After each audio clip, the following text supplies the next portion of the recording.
Why did Bryson Barnes and the Utah offense struggle so mightily against Northwestern? And why did the defense play outstanding? Plus, what is Bryson Barnes' legacy at Utah after his final game? All that on today's Locked On Utes. You are Locked On Utes, your daily podcast on the Utah Utes.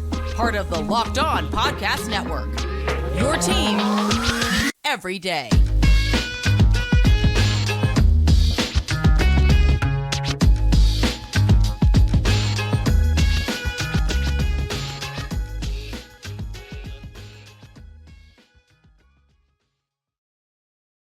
Hello, everyone, and thank you for making Locked On Utes your first listen every single day. We are available on all platforms, including YouTube and wherever you may get your podcast. If this is your first time listening to our show, make sure you like and subscribe. Love interacting with all of you in the YouTube comments as well as on social media. You can follow our show at Locked On Utes or my personal handle on Twitter, which is at JT Wistrcill. My name is JT Wistrcill, former intern inside the University of Utah Athletic Department. Hope you all had a wonderful Christmas. On today's show, we're going to be diving into all things Utah versus Northwestern and closing off on a little thing on Bryson Barnes' legacy, as this was his final game at Utah because he will now enter his name into the transfer portal. But as I mentioned, we have to start with how abysmal the Utah offense was. I don't think the final numbers actually do it justice how bad the Utah offense was.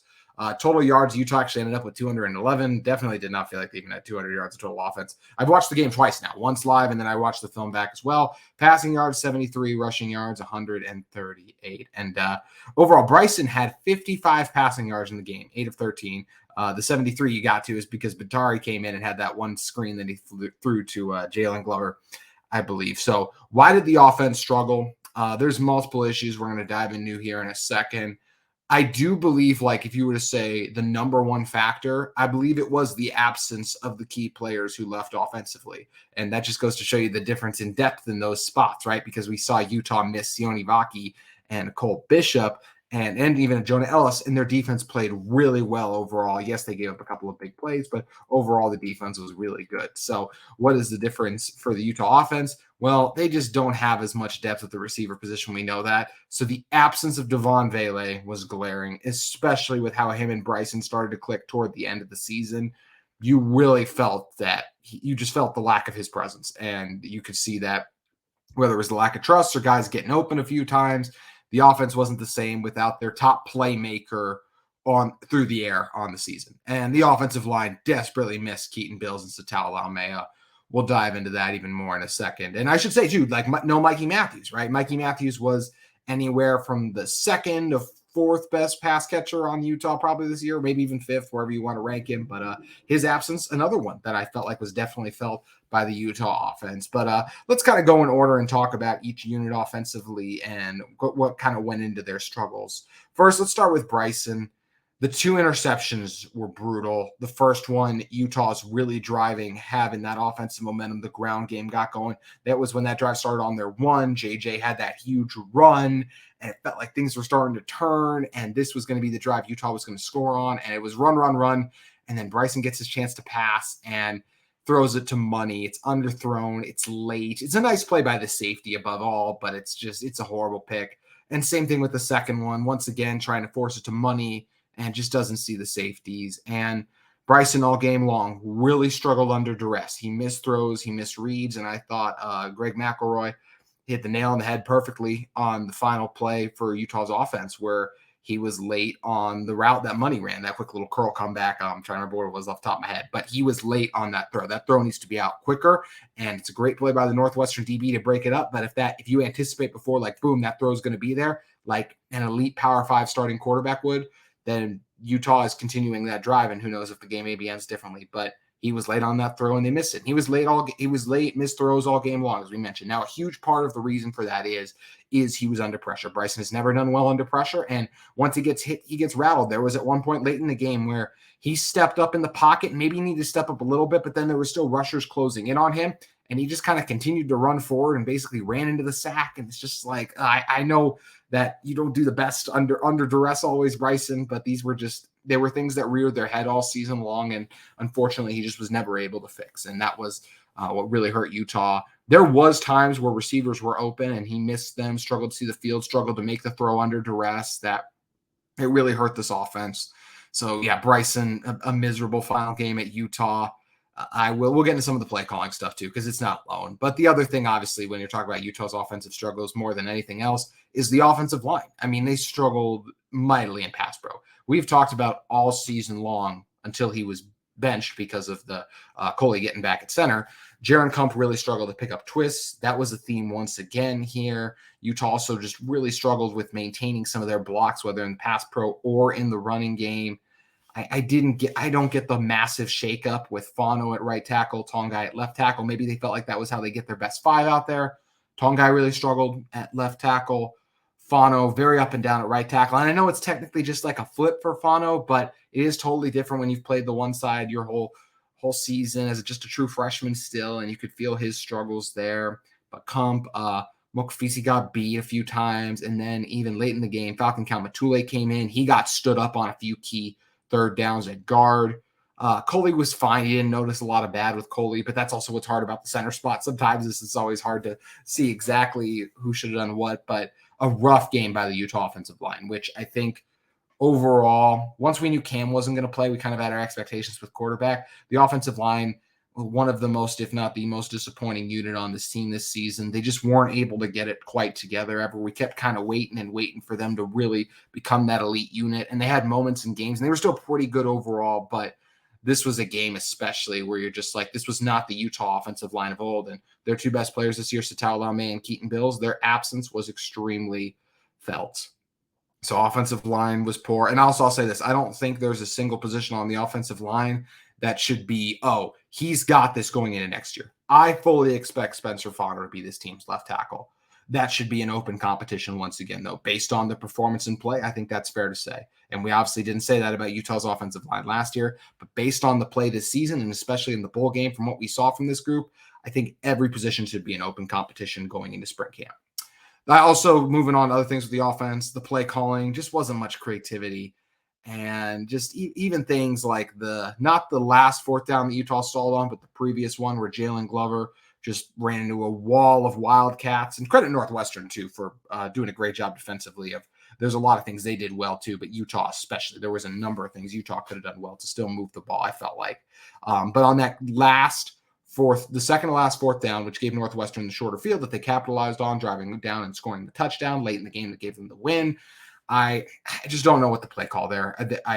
It was weird because it looked like Bryson checked into it or flipped it or something, but still, just very few times throughout the game, I was like, wow, that's some really creative stuff right there, Andy Ludwig in this offense. Like, he just didn't say that very much. I didn't feel like the game plan was that advanced. I definitely felt like Utah was playing not to lose with how little they threw the ball. And yes, I know Bryson struggled, but still, there was more opportunities and times I felt like they could have tried to do a few more things, and I felt like there was a real lack of creativity. I thought Jaquinton Jackson was fantastic until he got hurt. The offense desperately missed his ability to break tackles and his vision as well. I thought Mekhi was pretty good, but you could see some of the rust, right? Like, he hadn't played all season, and great for him to get in the end zone. But still, outside of that, he popped on a few of the screens, but those were more play calls where I'm like, that's a better play call than, they were wide open a lot of times rather than Mekhi breaking a billion things. Jalen Glover's fumble really hurt. Another kind of up and down game for him where I feel like he might have missed a cut back lane or something like that. And as for the wide receivers, I just felt meh. It's so hard to tell with Bryson, the offensive line. And there are times where they're not creating separation, but I also felt like there were times they were open and they were missed. Money Parks' numbers really suffered all season long because of Utah's inability to find him. And I do think that he's going to have a huge bounce back year if he does come back and stay. I could see a world where he wants to transfer, if he wants to be involved in more of an advanced passing game, but I think he knows that if Cam Rising was healthy, his numbers would look a lot different. So, yeah, just a really frustrating game for the offense. Every unit really has things they could look, including play calling, as I said, has things they could look back on and look over and be like, I could have done this better. I should have done this better. And I think they would all tell you that as well after watching the film, I assume. So, disappointing outing for the offense. But I was very encouraged by what I saw from this Utah defense. I want to break down their performance against Northwestern, in which they held the Wildcats to just 14 points. We're diving into that deeper in one moment. But first, I want to talk to you all about one of the sponsors of today's episode of Locked On Utes, in our friends at eBay Motors. Passion, drive, and patience. What brings home the winning trophy is also what keeps your ride or die alive. eBay Motors has everything you need to maintain your vehicle and level it up to peak performance. From superchargers, roof racks, exhaust kits, LED headlights, and more. Whether you're into speed, power, or style, eBay Motors has got you covered. With over 122 million parts for your number one ride or die, you'll always find exactly what you're looking for. And with eBay Guaranteed Fit, your part is guaranteed to fit your ride every time or your money back. Because with eBay Motors, you're burning rubber, not cash. With all the parts you need at the prices you want, it's easy to turn your car into the MVP and bring home that win. Keep your ride or die alive at ebaymotors.com. Eligible items only, exclusions apply. eBay Guaranteed Fit, only available to U.S. customers.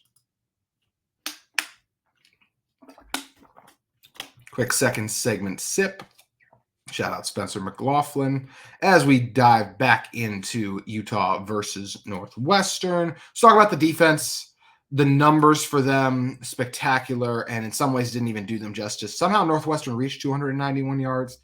I didn't feel like that watching it. 226 yards through the air, 65 rushing yards. Now that I definitely felt was the lack of ground success that Northwestern had in this one. But look, they really only gave up those 2 touchdowns in this game. And yeah, they were put in some horrendous positions, whether it was fumbles or some of those key turnovers, and they responded with their backs against the walls. How about that key series where basically Northwestern gets it off a turnover inside the 10 and Utah stops them 4 downs in a row? Just spectacular stuff. So once again, kind of breaking it down position by position. Number one, Morgan Scalley cooked. I thought it was an exceptional game plan. I loved the blitzes that Utah brought. I thought they were sound in their assignments in the run game. I thought Utah was always in position to make a play, and I felt like it was more lack of an execution in that opportunity than it was, Utah's getting out-coached on this side of the ball versus obviously they did versus the Northwestern defense, their offense versus the Northwestern defense. But the Utah defense clearly out-coached the Northwestern offense. There were just a few positions where give players credit for making plays, as we'll dive into more in a moment here.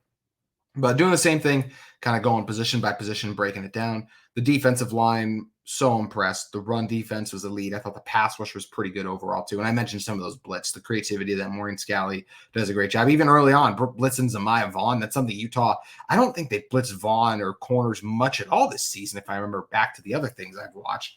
And they've done that in the past, of course, but I don't remember a ton of corner blitzes from Utah this year. But I really liked, we'll talk about it more in a second. I liked what I saw from Nate Ritchie and Jonathan Hall in this game overall. I think both those guys, and we'll see how Teo Johnson kind of rotates into that as well, but I might want to keep him at defensive back even. Those 2 players could very well be the starting Utah safeties for next season, that being Nate Ritchie and Jonathan Hall. Just based on what I saw in this game, I came away very impressed by both of their performances.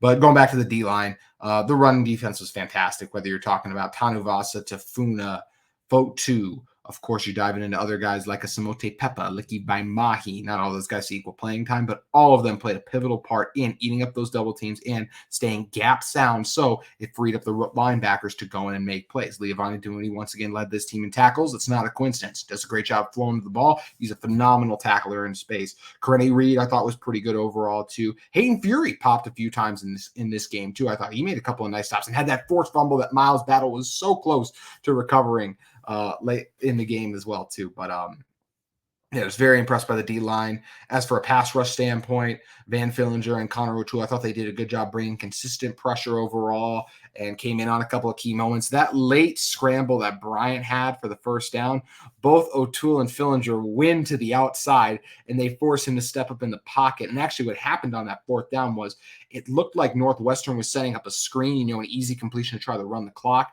And whether it was a screen or a fake screen, I can't tell. But Bryant recognized that Tanuvasa and Tafuna had both kind of flown to that side. Even Corene Reed bit really hard on it, and that the left side of the field, because the screen was going to the right side, left side of the field was wide open, and he took off and ran and got the first down. That iced the game and gave Northwestern the Las Vegas Bowl victory officially. So just stuff like that, where I, once again, thought O'Toole and Fillinger did a pretty good job applying consistent pressure. And, Tanuvasa, even he had a key pressure in this game, too, that on one of the key 4th downs led to an errant throw. I'm excited he's Tanuvasa next season. I think he's going to be – he was really good this year. I think he'll be even better of a pass rusher next season. I thought he was a good pass rusher, popped a number of times on film, finished the year with a few sacks.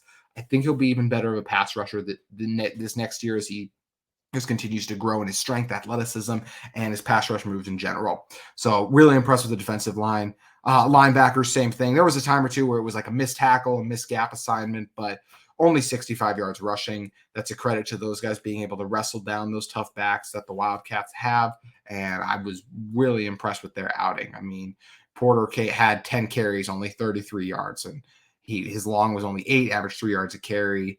Even Tyus the third, five carries for 21 yards. Like, these are all things the stats supported. Like, Utah was exceptional in their run defense, and the safeties did a good job coming down and play the run too. Overall, once or twice I was like, that's Nate Ritchie's got to set the edge there. Jonathan Hall, you got to make that tackle. But overall, they played very well. They only gave up 14 points once again. Like, that is what is tremendous. But if you were to ask me what the biggest reason is they gave up those points, it's corners not making plays in some of those key positions too. And also just some great job by Northwestern. Like, that one completion they had before the half when Bryant threaded it to his tight end. Nate Ritchie and Jonathan Hall are right there. It's a tight window throw. The catch is made. They both hit the tight end, and he's able to hold on to it. And then you unfortunately have a coverage bust there where Nate Ritchie, and I can't remember who the corner was on that side. I want to say it was Miles Battle. It looked like there was a complete miscommunication, and it left the Wildcats receiver wide open.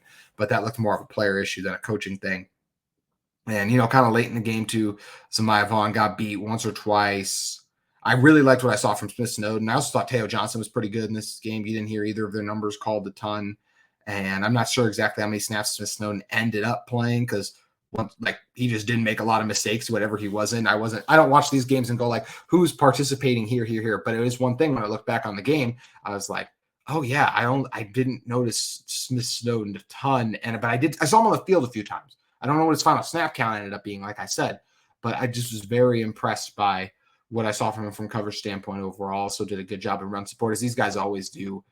I mentioned Zamaya Vaughn getting beat once or twice in coverage. The last touchdown, I give that more a better throw, like great throw than anything else. Good catch because it's a tight window, but still 1-2 where Vaughn's just like so close to making a play, locating the ball, all of that, and just comes up short. I think that's why we see him back at Utah, right? Because he has all the tools, the length, and the intangibles. But also the reason that the receiver had gotten open was because Vaughn bit a little bit on the shorter route that it looked like the receiver was going to run, and then the receiver goes deep. Vaughn's a step behind because he is a little over aggressive. That's one of the things that hurt him all season long and led to some deep shots being given up. Miles Battle got beat deep a couple times too. So minor things from this Utah defense, and just a couple of times where you're like, corner's so close to making plays in those positions. But I'm very much so leaving this game excited about this future of the Utah secondary. Zamaya Vaughn does a very good job overall. Once again, the defense only gave up 14 points.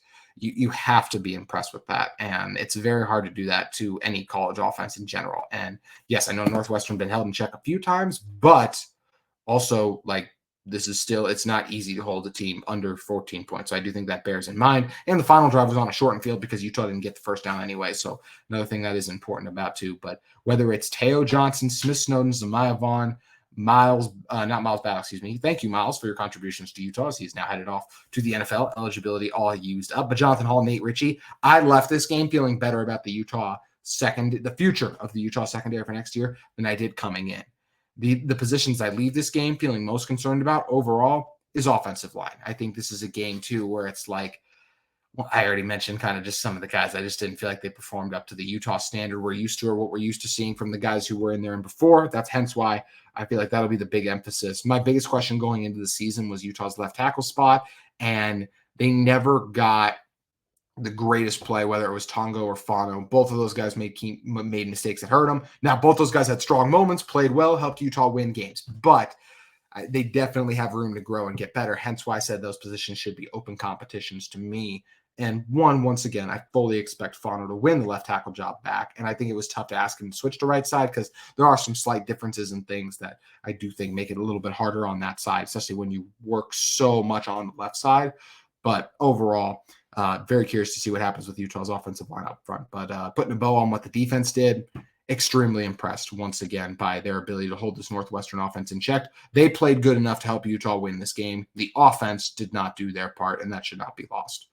So, yeah, that's going to do it for the game talk specifically. We got a lot more coming this week, though. We're going to talk about should Brandon Rose have played. We're going to talk about if Utah has a bowl problem in this one, too. Talk a little bit more about the players that I specifically felt good about. Guys like a Jonathan Hall, Nate Ritchie in future episodes all coming this week. And also, fun show coming up on, and I do have one more segment I want to get to, but I do want to hype this up now before each segment I kind of go on. I usually lose viewers and listenership. That's just what the stats say. So I like to get and throw this in there. This Friday, I'm going to be doing my list of the top 10 moments in this year in Utah athletics. Now, I'm counting that of the spring of 23 to the fall of 23, all the moments this year. So I want to know your guys' nominees for that. What other ones you think you would have listed? Please leave those in the comments below. But before we get out of here, I want to talk about what Bryson's legacy is at Utah, because the pig farmer played his final game as a member of the University of Utah football team. He will be entering the transfer portal now, and obviously did not play well, as we highlighted. So let's talk about what his legacy is overall at Utah, and we'll dive into that in one moment. But first, I want to talk to you all about our friends at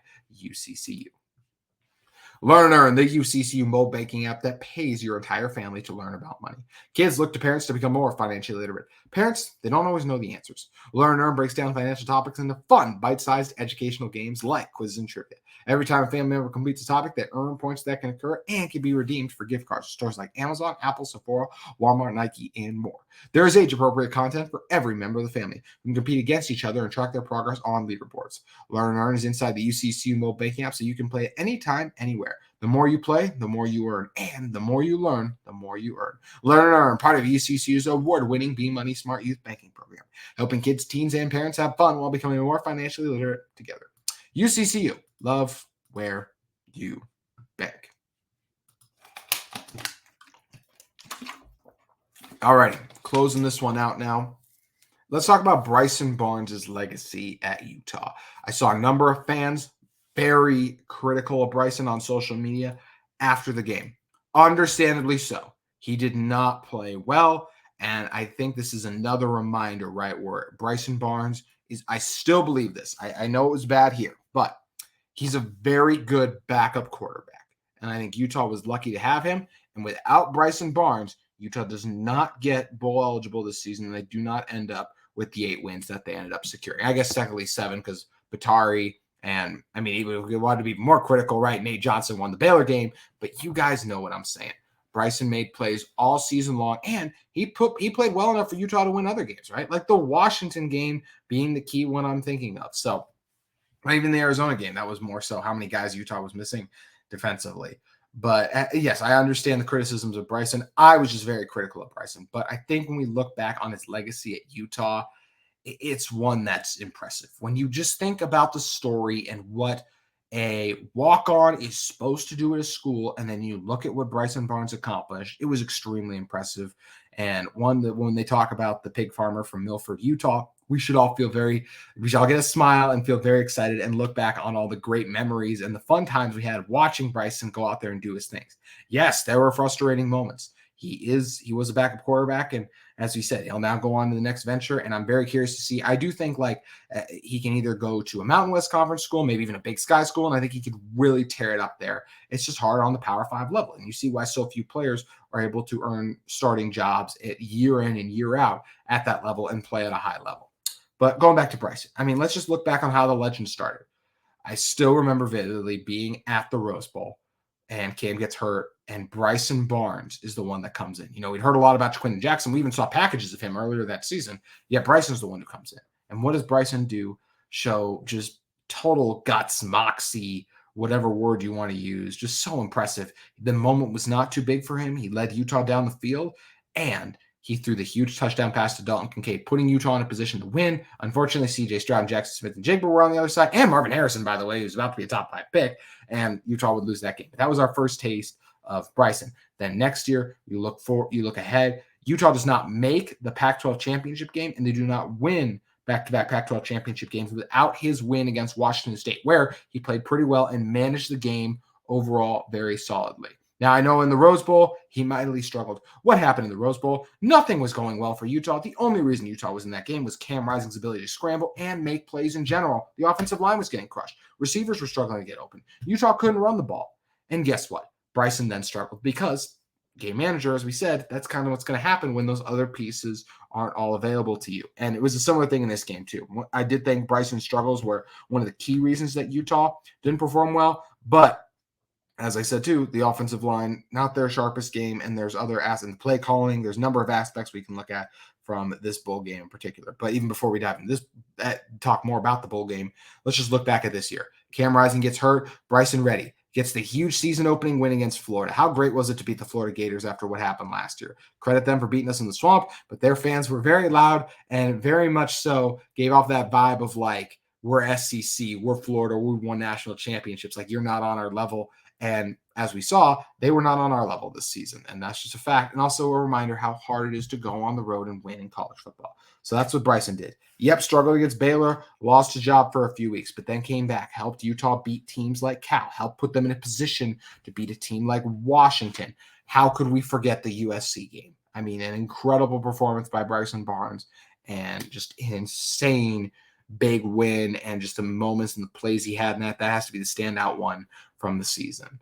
And then, of course, it ends with the bowl game. And yes, as I said, he mightily struggled in that game. And I think it's best for both parties that Bryson can go be a starter somewhere else and Utah can go back to Cam Rising and also look for other options to be their backup quarterback moving forward, especially in just as I liked Bryson as a backup, but this is just the kind of game where it's like, yeah, both sides should move on. They both look like it's a marriage that should not continue from this point going forward for both parties' best interest. But once again, I think Bryson's legacy at Utah is extremely positive. It's a great story.